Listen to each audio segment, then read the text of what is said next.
एल्विश और फैजू, आपके दोस्तों पर कुछ इल्जाम लगे हैं। अदनान ने रिसेंटली घर में बोला लवकेश वो घंटा है जिसको सब बजा कर जाता है। कटारिया खूब स्टैंड लेता है अपना। हाँ जी, तो राम राम जी, स्वागत है आप सभी का एक और नई वीडियो में। मैं आपका दिनेश गोरी बहुत बहुत स्वागत करता हूँ बिग बॉस के एक और नए एपिसोड के रिव्यू में। वीकेंड के वार का दूसरा दिन, उसके बारे में बात करेंगे। अरे बिग बॉस, का कर दियो तूने, का खेल खेल दियो हमारे साथ, ऐसा काहे करा बिग बॉस, बड़ा जालिम है रे तू। अब मैं ऐसा क्यों बोल रहा हूँ भाई? एल्विस को बुलाया, फैजू को बुलाया, किसके लिए? अपने दोस्तों की सपोर्ट के लिए, और भाई सब मिलने ही नहीं दिया। फैजू एक कैलकुलेटिव माइंड के साथ आए हुए थे कि मुझे मेरे दोस्त को सपोर्ट करना है ओनली, बाकी मेरे को किसी से कोई मतलब नहीं है, किसी से कोई कुछ कहना नहीं है, किसी से कोई बात नहीं करनी। एल्विस मतलब एक तरीके से वो कहते हैं ना, भरा पड़ा होता है इंसान कि बहुत कुछ कहना चाहता है, बहुत बात करना चाहता है, बहुत चीजें शेयर करना चाहता है, बहुत लोगों को बहुत कुछ कहना चाहता है, पर बिग बॉस ने वो करा ही नहीं, मिलवाया नहीं। जो ये छोटा सा कंटेंट लिया है ना बिग बॉस ने, ये बहुत बड़ा कंटेंट मिल सकता था, बहुत बड़ा पुश मिल सकता था। उनको बुलाया इसीलिए था कि शो को थोड़ा पुश मिले, शो थोड़ा आगे जाए, शो थोड़ा और बड़ा हो जाए, पर बुला के उनको काम ही नहीं लिया ढंग से। या तो मेकर्स ने वो चाहा ही नहीं, या उस हिसाब से वो चीज कंडक्ट नहीं हो पाई। यदि एल्विस को, फैजू को घर के अंदर भेजा जाता थोड़ी बहुत देर के लिए, या स्टेज पे बुला के उनसे बात करवाई जाती लोगों से, जैसे विशाल के मम्मी डैडी आए थे तब विशाल से करवाई थी, पायल मलिक आई थी, साई केतन की फ्रेंड आई थी तब करवाई थी, तो उस हिसाब से बात हो सकती थी। पर बिग बॉस अरमान को बाहर का पर्सपेक्टिव देना ही नहीं चाहते, बाहर क्या चल रहा है अरमान को पता ही नहीं चलना देना चाहते। या तो ये रीजन हो सकता है, या अरमान की क्लास लग सकती थी एल्विस यादव की तरफ से, इसलिए बिग बॉस ने ये नहीं चाहा। अभी अरमान को गंदा नहीं दिखाना चाहते हैं वो स्टेज पे सबके सामने या घर में सबके सामने, इसलिए ये सब कुछ नहीं हुआ। क्योंकि अरमान ने बोला तो बहुत कुछ है घर के अंदर एल्विस के बारे में, फैजू के बारे में तो घर में बात होती ही नहीं है, पर एल्विस के बारे में बार बार बात होती है। अरमान बार बार उस चीज को लेके आता है। अदनान भी आने के बाद में 2-4 बार उस टॉपिक को छेड़ा है। अरमान ने कल परसों वाले एपिसोड में ही बोला है कि ये तो लक की वजह से आगे बढ़ रहा है, ना इसको गाना अच्छे से गाना आता है, ना इसको एक्टिंग अच्छे से करने आती है, ना इसके व्लॉग अच्छे होते हैं, ना इसकी वीडियो अच्छी होती है, ये तो लक की वजह से आगे बढ़ रहा है।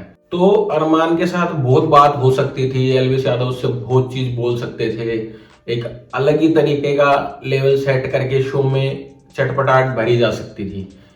कुछ एल्विस अपने दोस्त को कुछ कहते, कटारिया को, कुछ साई केतन ने जो फाइट करी थी बिना बात की उसके बारे में कहते, जो कि स्टेज पे कहा भी उन्होंने कि माइक नहीं उतारा, शर्ट उतारी क्योंकि आवाज बाहर भेजनी थी, तो वो चीज उसके सामने भी आती, साई केतन के भी सामने, तो उसको पता चलता वो कितना फेक कर रहा है कितना नहीं कर रहा है। अदनान के साथ फाइट हुई थी, उसके बारे में बात हो सकती थी, और भी बहुत चीजें हैं उनके बारे में बात हो सकती थी, पर वो एक सीमित सा रख लिया कि उनको स्टेज पे बुलाया लोगों को दिखाने के लिए, ओनली लोगों से व्यूज लेने के लिए, लोगों को जोड़ने के लिए। एल्विस के नाम से लोग बहुत ज्यादा देखने के लिए ऐसे पागल से हो जा रहे थे कि एल्विस शो में आएगा, एल्विस शो में आएगा, क्या होगा क्या नहीं होगा, कटारिया से क्या बात होगी, अरमान से क्या बात होगी, साई से क्या बात होगी, अदनान से क्या बात होगी। लोगों को वो टॉपिक पे बात सुननी थी, पर बिग बॉस ने उस हिसाब से उस चीज को कंडक्ट ही नहीं किया। जो भी सवाल पूछे जा रहे थे उसमें फैजू एक लिमिटेड आंसर दे रहा था, सोच समझ के आंसर दे रहा था, और एल्विस अनफिल्टर्ड है, रग्ड है, वो मतलब जो वन लाइनर अपने होते हैं उनसे जवाब देता है, और ज्यादा सोचता समझता नहीं है उस चीज को, तुरंत जवाब दे देता है। उसकी वजह से थोड़ा सा अनिल कपूर ने उनको डांटने की भी कोशिश की कि आप एक ही एक चीज को बार बार, एक जोक को बार बार रिपीट मत करो। पोलाइटनेस देखो, भाई ने तुरंत सॉरी भी बोल दिया, पर इस चीज को और बड़े लेवल पे की जा सकती थी। एक उनकी एंट्री देखो दोनों की, एक बंदा इतना पोलाइट, एक हम्बल की हाथ जोड़ के सबसे नमस्कार कर रहा है, पैर छुए हैं अनिल कपूर जी के, एक बंदा आया टसन में चश्मा उतारा और अनिल कपूर जी से हाथ मिलाया, गले मिले। तो देखो फर्क तो है, जो थोड़ा गांव वाले कल्चर से जो आदमी आता है उसमें अलग फर्क है। फैजू मुंबई का है, मुंबई की चाल चलन पे चलता है, मुंबई के ढंग को जानता है, तो वो उस हिसाब से मिलता है। तो देखो फर्क तो दोनों में है, अलग अलग है, इसीलिए जनता को पसंद अलग तरीके से आता है इंसान। इसीलिए एल्विस को ज्यादा पसंद करते हैं लोग, क्योंकि वो अनफिल्टर्ड है, रग्ड है, वो ज्यादा सोचता समझता नहीं है, उसको जो कहना होता है वो कह देता है, ऐसे ही अपने व्लॉग्स में कह देता है। वो नहीं सोचता है कि लोग इसका गलत भी मतलब निकाल सकते हैं या कंट्रोवर्शियल हो सकता है, पर उसको जो कहना होता है वो कह देता है। तो ये चीज थी इन दोनों की, पर मुझे लगता है और लोगों को भी लगता होगा, लोग भी बेचारे वेट कर रहे थे क्या होगा क्या होगा क्या होगा, पर वो चीज हुई नहीं। यदि मेकर्स चाहते तो इस चीज को एक थोड़ा बड़े लेवल पे करके और अच्छे से रिप्रेजेंट करते और शो में और ज्यादा मजा आता। पर ठीक है, जितना हुआ उतना बहुत अच्छा है। एक टास्क हुआ कि भाई आप किसको रिजेक्ट करना चाहते हो, किसको पसंद नहीं करते हो, किसकी दोस्ती आपके लिए हानिकारक हो सकती है। तो उसमें 5 ही स्टैंप मिली अदनान को, 5 ही स्टैंप मिली कटारिया को। पर उसमें सबसे ज्यादा फंसाया किसको गया? विशाल को और सना मकबूल को। भाई एक साइड कटारिया को खड़ा कर दिया, एक साइड अदनान को खड़ा कर दिया, तो विशाल तो फंस गया ना बेचारा। अब वो किसको रिजेक्ट करे, किसकी दोस्ती उसके लिए खतरनाक हो सकती है, किसके लिए बोले वो। पर उसने बहुत अच्छा जवाब दे दिया कि मेरे को अदनान की दोस्ती खतरनाक हो सकती है, मेरे को कटारिया की दोस्ती अच्छी लगती है। अब इस पे भी सवाल उठाया, रणवीर जी ने भी बोला कि भाई तेरा बाहर से कौन दोस्त है, अच्छा दोस्त कौन है, यहाँ 30 दिन में थोड़ी दोस्त बन गया। तो विशाल ने उस चीज को टैकल भी बहुत अच्छे से करी कि भाई मैं गेम के प्रोस्पेक्टिव से, मैं घर के अंदर के प्रोस्पेक्टिव से बताया है, उस हिसाब से मेरे को कटारिया ही अच्छा दोस्त लगता है। वहीं पे सना मकबूल के साथ भी यही हुआ कि भाई वो दोनों में से चूज करे किसको। उसने भी कटारिया को चूज किया, उसने कहा कि मैं इसको जानती नहीं हूं, अभी 2-4 दिन से मिली हूं। तो इनकी दोस्ती पे सवाल तो उठाए जाते हैं, पर भाई अब उनको फंसा दिया गया है एक तरीके से। वो करे क्या? यहाँ अनिल कपूर जी के सामने भी शाहरुख खान और सलमान खान को खड़ा किया है ना, तो अनिल कपूर जी कहेंगे अरे यार मेरे को कहां फंसा दिया, मैं अब किसको चूज करूं, क्योंकि वो चीज पॉसिबल नहीं है। अब यदि वहां पे विशाल अदनान को चूज करता तो वो 1 मिनट में सभी घर वाले ही बोल देते कि देखो मतलब ये दोस्ती थी, बाहर वाले लोग सोचते कि वोट के लिए किया जा रहा था। अब उसने उसको चूज कर लिया तो वे घर वाले सवाल उठा रहे हैं। एक अरमान का ऐसा माइंड तगड़ा है ना भाई साहब, वो आदमी को ब्रेन वॉश करता है, रियल में ब्रेन वॉश करता है। वहां पे सना मकबूल ने रिजेक्ट किया तो उसने तुरंत बोला कि अपने पास बैठा के लॉलीपॉप देती है और जब जरूरत पड़ती है साथ छोड़ देती है, और ये आपको आज भी साथ नहीं दिया और आगे भी लाइफ में साथ नहीं देगी गेम के अंदर। और वही चीज विशाल के लिए हुआ। अब भाई उनकी फर्स्ट प्रायोरिटी कटारिया है तो उसमें गलत क्या है? वहीं अरमान जी रणवीर जी का साथ निभा रहे हैं, हर तरीके से दोस्ती निभा रहे हैं, अपनी वाइफ को भी एक जगह साइड कर देते हैं, जो कि एक बंधन है, एक रिलेशन है शादी का, तो उस चीज पे सवाल नहीं उठाया जाता है। वहीं क्या नाम है, दीपक जी एलिमिनेट हो गए आज, दीपक जी आज एलिमिनेट हो गए, घर से बाहर चले गए हैं। तो जिस टाइम दीपक जी को नॉमिनेट किया था रणवीर जी ने, बाद में उन्होंने बोला भी कि मेरे से गलती हो गई, वो भी तो उनके दोस्त थे, उन्होंने एक बार भी नहीं सोचा एलिमिनेट करते हुए, नॉमिनेट करते हुए। अब वो आज घर भी चले गए तो उस पर भी सवाल उठ सकता था, बिग बॉस उस पर भी सवाल उठा सकते कि आपकी इतनी तगड़ी दोस्ती थी, आपने 1 मिनट में नॉमिनेट कर दिया उनको, आपकी वजह से वो इंसान बाहर चला गया। तो बिग बॉस को पता है कि कौन कितना झेल सकता है, कौन कितना नहीं झेल सकता। रणवीर भाई बहुत अच्छा गेम खेल रहे हैं, बहुत सोच समझ के खेल रहे हैं, बहुत अच्छा कर रहे हैं, पर वो इस तरीके का प्रेशर नहीं झेल सकते, क्योंकि बिग बॉस उनको ये प्रेशर देंगे, यदि वो नहीं झेल पाए तो वो बोल देंगे मैं शो छोड़ना चाहता हूं, कि मैं नहीं कर सकता या मैं नहीं झेल सकता। एक बार बार चीजों को पॉइंट किया जाता है कि रणवीर भाई शो से परेशान है, रणवीर भाई इस माहौल से परेशान है, रणवीर भाई खाने के लिए परेशान है, रणवीर भाई कपड़ों के लिए परेशान है, रणवीर भाई को किसी ने बाहर से कपड़े भेजे हैं तो वो भी स्टेज पे हाईलाइट करना, कि उनके जूते खुद गए हैं पुराने वाले, वो भी स्टेज पे हाईलाइट करना।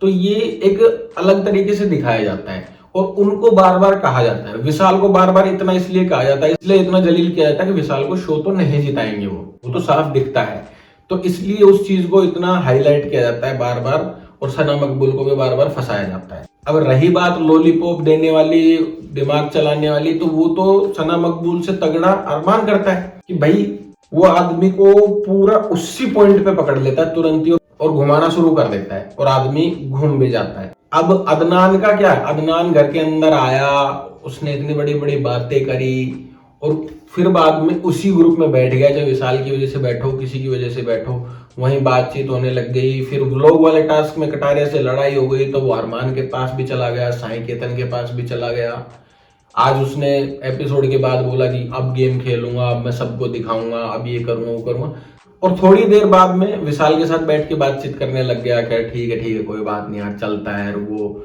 ऐसे कर देंगे वैसे कर देंगे। तो मतलब ये चीजें दिखाती है कि वो कितना कंफ्यूजिंग है। वो तुरंत बोल के तुरंत ही पलट गया। एक विशाल की, सना मकबूल की भी बात ऐसी है, उसके दोस्त के बारे में कोई कुछ गलत बोल रहा है तो वो उठ के सुन के आ जाते हैं, सुना के और वापस आ जाते हैं। एक कटारिया है, वो जवाब दे देता है कि भाई तू उसके बारे में कैसे बोल रहा है। तो फर्क तो देखो दोनों में है, साफ साफ दिखता है।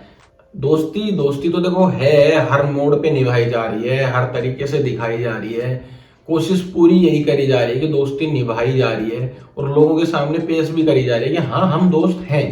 पर वही चीज है कि छोटी छोटी चीजों पे सवाल उठना शुरू हो जाते हैं। वहीं एक दूसरा टास्क हुआ कि एक दूसरे को एक्सपोज करना है कि किसके अंदर क्या गलती है, किसके अंदर क्या गलती है। तो उसमें सबसे फनी लगा मुझे शिवानी वाला कि भाई नेजी भाई खाना चाट के वही खाना बनाते रहते हैं ना, हमें बार बार हाथ धोने के लिए कहते हैं। तो ये चीजें तो बहुत बार दिखाई देती भी हैं लाइव के अंदर कि नेजी थोड़ा सा ऐसे करता है हरकतें, चाटता नहीं होगा खाने को पर वो ऐसे हाथ पहुंच के फिर खाने में लगा हुआ है। दूसरा आएगा तो उसको बोलेगा हाथ साफ करें। उसके अलावा नेजी का भी आज दिखा रूप कि भैया मेरे को समझ में आ गया है किसकी संगत अच्छी होनी चाहिए, किसकी संगत अच्छी नहीं होनी चाहिए, किसके साथ बैठना चाहिए।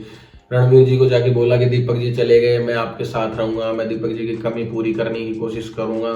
अरमान भाई के साथ भी बैठे, वो जो शिवानी ने जो पॉइंट दिया था उस पर भी जाके बात करी, भाई मेरी ड्यूटी चेंज कर दो, मैं उसके साथ ड्यूटी नहीं कर पाऊंगा। तो जब ये वीकेंड का वार होता है उसके बाद में लोग एकदम से ही रिएक्ट करना शुरू कर देते हैं और बाद में वहीं बैठ जाते हैं, वहीं घोड़े वहीं मैदान। बाद में उनको उस चीज का ध्यान ही नहीं रहता, उनको इतनी चीजें बता के जाया जाता है पर फिर वही चीजें वापस शुरू हो जाती हैं, उनको उस चीज पे मतलब ही नहीं रहता है। बाकी दीपक जी इविक्ट हो चुके हैं आज, तो वो अपना चले गए हैं।